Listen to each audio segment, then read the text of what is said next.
Hello friends, welcome to my channel easy study zone. आज के इस वीडियो में मैं आपको बताऊंगी कि हम सी के और सी के कैसे कैसे यूज़ करते हैं। एक तो आपको ये तो पता ही होगा, जैसे मैंने आपकी पहली वीडियो में भी बताया है कि सी और के की साउंड जो होती है वो सिमिलर होती है, ख ख करके। और सी के की साउंड भी ऐसा नहीं है कि सी और के दोनों हैं तो ख ख आएगा, इसकी साउंड भी ख ही होती है। तो इन सब की साउंड हमारी ख। तो अब ये पता लगाना ज़रूरी है कि किन किन वर्ड्स में कहाँ कहाँ कैसे यूजेज होती है। एक्चुअली फ्रेंड्स, ये इंपॉर्टेंट इसलिए भी है क्योंकि जब हमारे बच्चे डिक्टेशन करते हैं तो उनको बड़ी कन्फ्यूजन होती है स्पेलिंग्स लर्न करने में या स्पेलिंग्स लिखने में, कि कहाँ पर के है, कहाँ पर सी है, कहाँ पर दोनों हैं। जैसे फॉर एग्जांपल, अगर मैंने बच्चे को बोला कि राइट डाउन पिक, है ना, तो बच्चा ऐसे भी लिख सकता है विच इज़ रॉन्ग, ऐसे भी लिख सकता है विच इज़ अगेन रॉन्ग, और सही स्पेलिंग है पिक, ठीक है, which is the right spelling. तो अब कैसे कैसे यूजेज कहाँ कहाँ है ये मैं आपको इस वीडियो में बताऊंगी। तो सबसे पहले हम बेसिक्स जान लेते हैं। बेसिक्स आपको पता है हमारे इंग्लिश लैंग्वेज में 26 अल्फ़ाबेट्स हैं, जिसमें से वॉवल्स कौन से होते हैं, ए ई आई ओ यू, और बाकी हमारे कॉन्सोनेंट्स, ठीक है। तो स्टार्ट करते हैं। Rule number 1। रूल नंबर 1 ये है कि अगर कोई जैसे ये ख साउंड है और ख के बाद इस वाली स्पेस में जब ए ओ या यू हो तब हमारा आएगा सी, और जब ई या आई हो तब आएगा के। जैसे इसका एग्जांपल मैं देती हूँ, कैट, कॉप, कप। तो इसमें ए यू ओ से पहले ख साउंड आ रही है तो मैंने सी, मतलब सी आता सी आता है। ऐसे इसमें केग, किट, है ना, तो ई और आई से पहले अगर ख साउंड है तो के आएगा। सबसे पहला तो रूल ये है, ठीक है।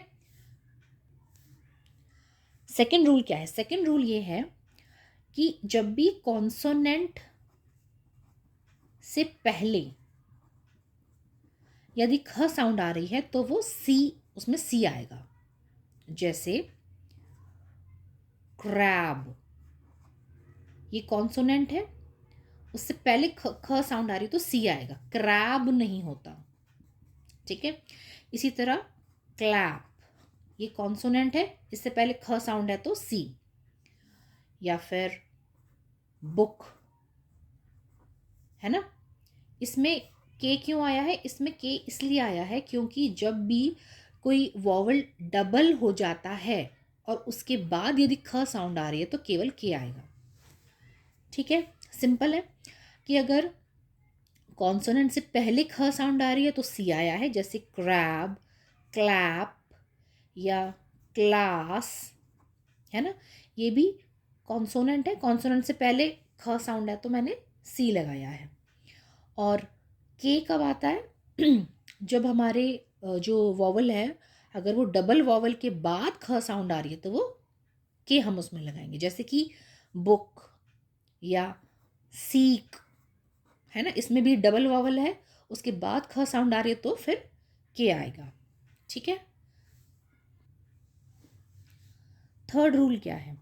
थर्ड रूल ये है कि जैसे ख साउंड है, ख साउंड के बाद यदि वाई लग रहा है वर्ड में, ठीक है, ख के बाद यदि वाई लग रहा है तो हमारा के यूज होगा। जैसे जैसे हमारा होता है स्काई, ठीक है, तो वाई एंड में वाई है, वाई से पहले ख साउंड है तो स्काई, एस के वाई, ये नहीं होगा, एस के वाई, स्काई, ठीक है। तो ये हमारे 3 रूल्स हो गए। फोर्थ रूल क्या है? फोर्थ रूल ये है कि जैसे हमारी जो भी वॉवल्स होते हैं,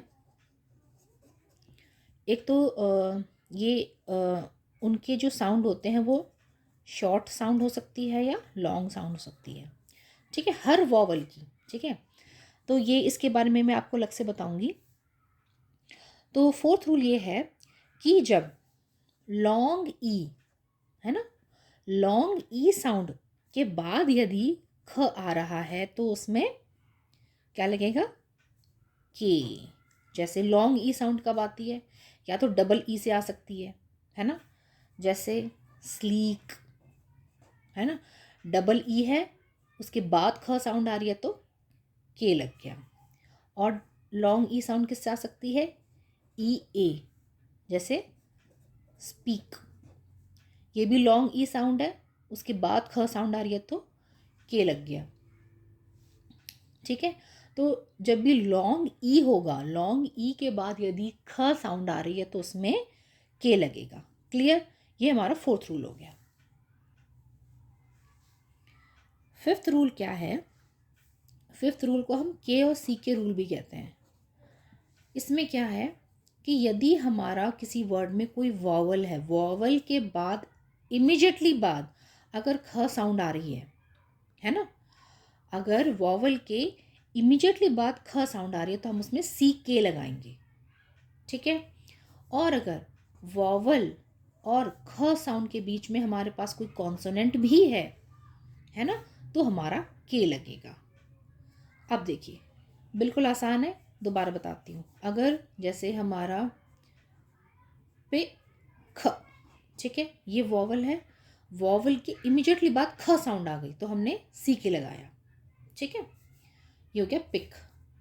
सिमिलर वर्ड इसका क्या है, पिंक, मतलब ये वॉवल है, ठीक है, वॉवल के बाद एक कॉन्सोनेंट आ गया, फिर ख साउंड आ रही तो हमने केवल के लगाया, इसमें हम ऐसे नहीं लिखेंगे, है ना, ये गलत है।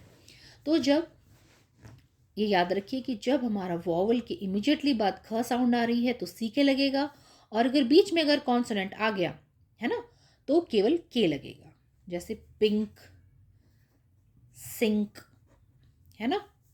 इसका देखिए, जब से इसमें अगर इमिजिएटली बाद अगर ख साउंड आ रही है तो सिक, है ना, इसमें देखिए वॉवल है, वॉवल के इमिजिएटली बाद ख साउंड है तो सी के लग गया, ठीक है।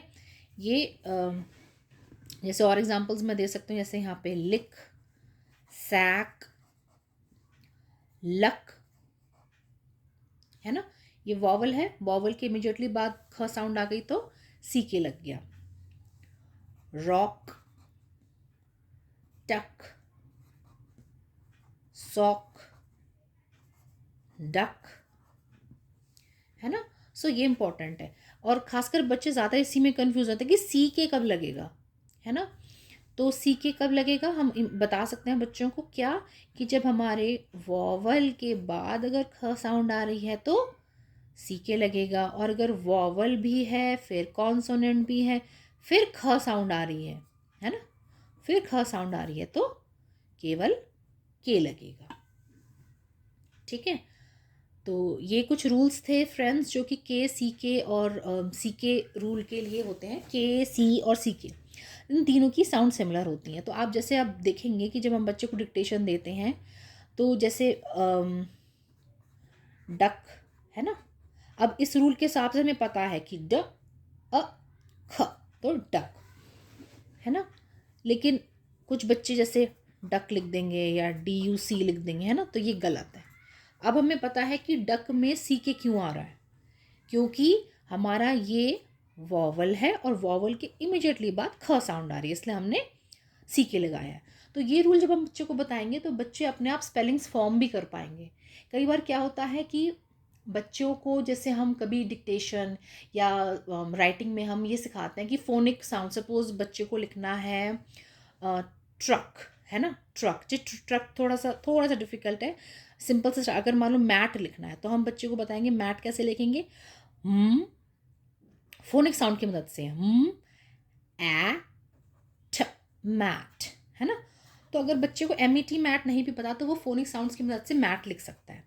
लेकिन व्हाट अबाउट दोज वर्ड्स जिनमें जैसे ये कंफ्यूजिंग है, मान लो ट्रक लिखना है बच्चे को तो कैसे लिखेगा, देखिए ट्र, ट्र, ये लिख देगा, ये वाला ब्लेंड लिख देगा, TR, TR, अ अ, फिर अब उसे ख लिखना है।